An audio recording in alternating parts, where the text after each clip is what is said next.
Dentro del marco analítico en educación inclusiva, podemos observar tres interesantes directrices para obtenerlo. Por un lado tenemos elementos del marco, por otro las descripciones correspondientes y en última instancia las preguntas clave. En elementos del marco están incluidas la educación inclusiva, que se basa en las necesidades de inclusión, asimismo los elementos del modelo, como los agentes, los recursos, los procesos y sus resultados. Por otro lado está la valoración. En este sentido podemos observar la asequibilidad, la accesibilidad, la aceptabilidad y la adaptabilidad.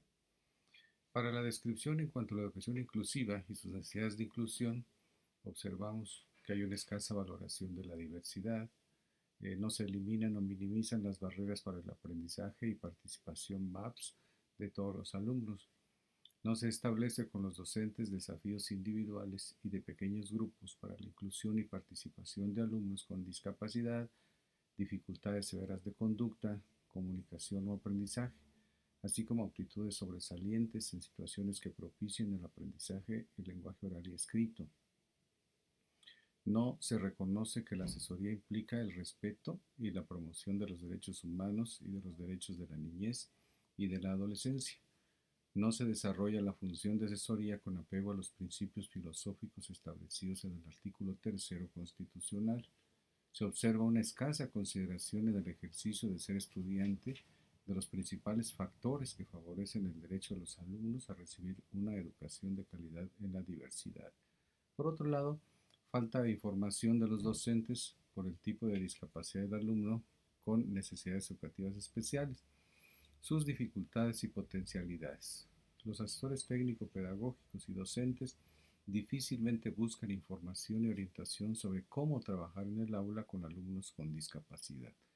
La mayoría de los centros educativos no están especialmente sensibilizados hacia la discapacidad. Por otro lado, los profesores escasamente trabajan y abordan los ejes transversales y la sensibilización hacia la diversidad. No existe tampoco un buen clima de colaboración entre los profesores que educan a los alumnos con discapacidad. En cuanto a elementos del modelo, se encuentran los agentes, recursos, procesos y resultados. Aquí podemos identificar a los directivos, a los profesores, estudiantes, ATPs, madres y padres de familia, infraestructura, por ejemplo, escaleras, rampas, ventanales, etcétera, materiales y recursos de apoyo y un modelo de educación inclusiva. En cuanto a la valoración, observamos el derecho a la educación y la construcción de indicadores educativos desde la perspectiva de Tomaszewski, 2001-2004. Por ejemplo, la disponibilidad se refiere a la presencia de la escuela obligatoria de todos los niveles en los lugares que se requiera, con sus maestros, infraestructura, mobiliario y el equipo correspondiente. La accesibilidad desde la educación obligatoria, gratuita e inclusiva, hace alusión a la educación accesible para todos, donde no deben existir barreras de ningún tipo, económicas, trabajo infantil o cuotas obligatorias o voluntarias, barreras físicas, administrativas o legales, como cuando los niños no tienen acta de nacimiento para inscribirse, por ejemplo. La adaptabilidad desde el proceso de acomodación de los derechos humanos de la niñez, como la capacidad de la escuela para adecuarse a las condiciones específicas de sus alumnos, bien por razones económicas, de procedencia étnica, etc.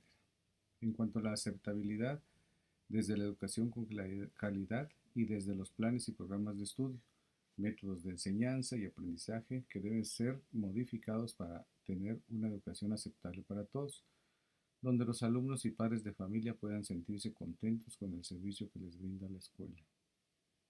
Algunas preguntas clave interesantes que habrá que hacerse para distinguir mayores elementos en la cuestión del diagnóstico, y esto para conformar, por supuesto, el marco analítico de educación inclusiva, están las siguientes.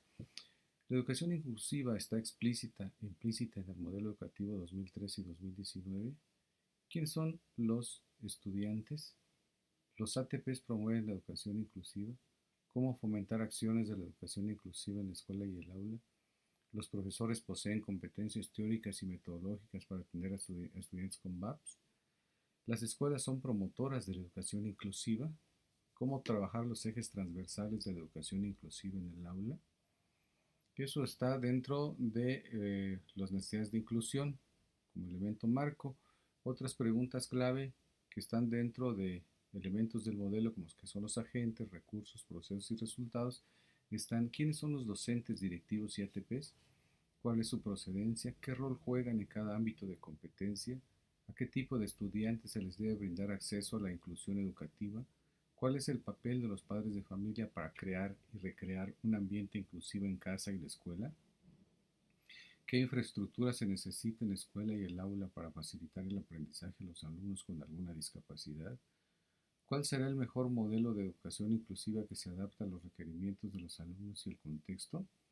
Finalmente, las preguntas o cuestiones que se describen en cuanto a la valoración son las siguientes. ¿Qué implica que la educación básica es obligatoria, gratuita y laica? La educación es accesible a todas y todos sin discriminación. El Estado garantiza estándares mínimos para ofertar una educación de calidad inclusiva. La escuela atiende y se adapta a las necesidades específicas de niños, por ejemplo, con discapacidad, migrantes, grupos étnicos, minoritarios, etc. Bien, esta descripción de marco analítico en educación inclusiva la hicimos entre dos personas, formamos un equipo con el profesor Félix y su servidor José Ramiro Culebro. Un gusto, seguimos en el trabajo de la wiki que nos propuso el doctor Marco Antonio Constantino. Gracias.